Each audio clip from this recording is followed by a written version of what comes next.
Bəzən isə belə hallarla da qarşılaşırıq ki, dişə qapaq qoyulur, bir müddətdən sonra həmin nahiyədə ağrılar baş qaldırır.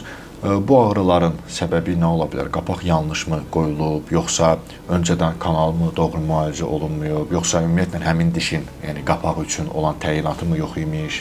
Tam olaraq səbəbi necə bilə bilərik? Qapağın altında diş ağrıyırsa, bu artıq həyəcan təbilidir.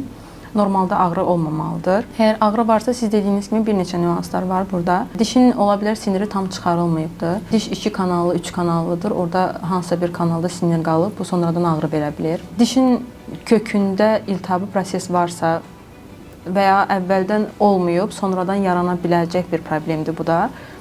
Periodontit deyirik biz buna. O artıq dişi sıxanda, basanda ağrı verir. Sadəcə dişləmə uyğun hazırlanmayıb. Belə olan halda da artıq o hündürlükdən dolayı dişdə ağrı yarana bilir.